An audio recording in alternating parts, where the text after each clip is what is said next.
Hello everyone, join us in Jeju Island for coastal walks, vibrant canola fields, and the majestic volcanoes, the island's iconic tangerines, and the famous Hanyo female divers. Highlight its cultural and natural heritage, which you don't want to miss, so stay tuned. So it's day 1 and we're landing on Jeju Island. We flew in from Busan, so just a direct flight, easy peasy. So here's a tip, Jeju Island is really big, so if you have 5 days, it would be nice if you stayed in 2 locations. So this is our first location, it's down south of the island near Suokripo, a town, Gold 1 Jeju Hotel. Tell them what this is, sir. A must-try in Jeju is a black pork. You definitely have to have it barbecued. After a very filling meal, we made our way to Jusangjeolli Day, where you can actually see the rapid cooling of lava from Hallasan mountain, the tallest mountain in South Korea.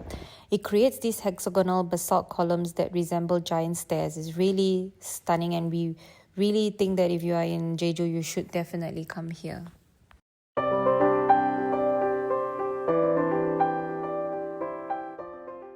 After a good rest, we are on day 2 exploring the west side of Jeju. So first stop, Jeongmang Waterfalls is a 23 meters falls that fall directly into the East China Sea. Next, we make our way along the Jeju Ole Trail. It's in route number 7. It's a lovely walk with the view of the Edelge. There is a very interesting story here that Sar will proceed to tell you about. Yeah, basically the legend is that the rock there is a waiting wife, right? The sorrowful grandmother waited endlessly for her husband to return from a fishing trip. My dream, a whole field of green tea. Matcha, here we come. When you're here in the Innisfree and Osulok Tea Museum, you really have to try the green tea ice cream. It is a must. If you are into K-beauty products, grab some Innisfree green tea mask. You won't regret it. It's really easy to use weekly on your skin.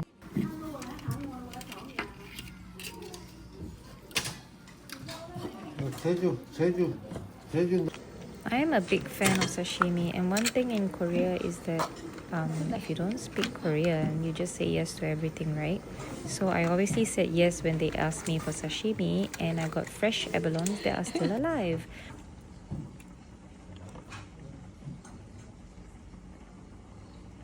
Okay, we didn't know about this. Sorry. Too late, already ate. Thank God I didn't eat. Kidding. After the food, we are out in the canola fields to digest a bit. This is the Sangbasan canola fields.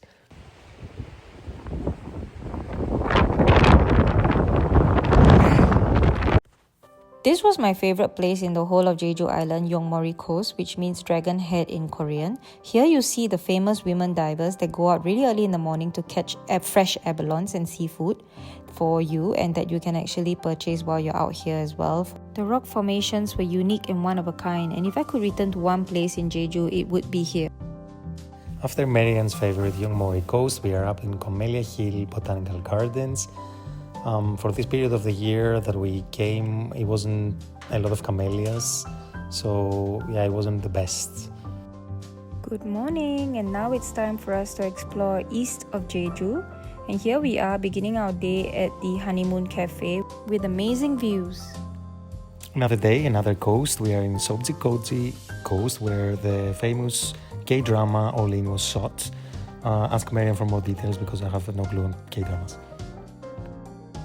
So here we are in our favorite spot of the day called Seongsan Ilchulbong, also known as the Sunrise Peak. It is a World Natural Heritage Site. As you can see, you get to climb to the very top for about 30 minutes and you'll see the crater of Ilchulbong, and also with a very beautiful view of Jeju Island.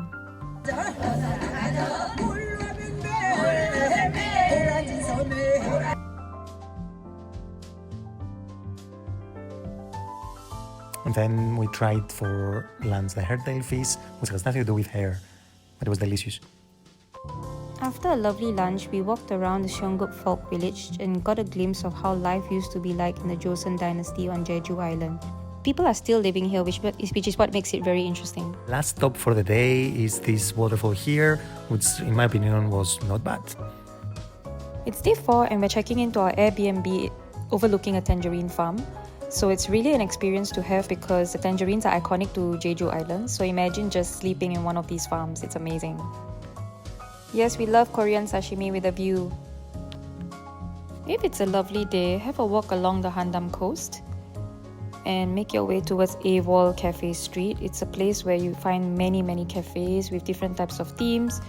Unique if the weather is bad like this. As you can see, I'm struggling. Then you can make your way to one of these stunning cafes, which we highly would recommend you to go.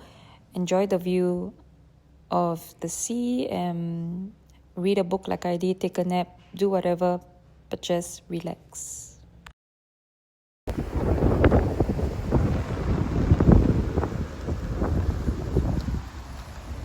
Another tip that we want to put here as well, we're not promoting this, but we just started watching When Life Gives You Tangerines. It's on Netflix. It just came out in 2025. It's filmed on Jeju Island. We highly recommend you watch it before you come to Jeju Island, because all the sites that were filmed in this series was actually iconic in Jeju Island. And also they talk about these women and the culture, and it's really emotional, especially since we are here and we know that, you know, we are hearing the stories from the people. So we highly recommend you watch it before you come, just to get a bit of a feel for your trip. Or even after. Although the South Korean drama lovers would already know about it. Maybe. Yeah, you probably already know. Maybe you've already watched it and you want to come to Jeju, so good for you. But for us, we are currently watching it as we go, and it's so emotional. I mean, I'm trying not to cry. Okay, yes, sure. Day 5, when we are on the tangerine farm, having an experience of walking around. Unfortunately, we couldn't pick the tangerines as it's not the season for it, but it was still nice to walk around the farm and have a look at the different shapes and sizes, and the smell of being in the tangerine farm is nice. So also when you are up in the morning, there's a nice bakery near the B&B. Oh, it's amazing food. All freshly made with tangerines. And there's a little cute cat as well that sits in the cafe, so it's a lovely morning to have. This is how we Got tricked into doing this trail to Hallasan. Ah! It's pretty good one. Yeah, it's kind of romantic I'm actually. gonna freeze to death because we don't have I came to shoes. Korea for sakura, but ended up seeing these.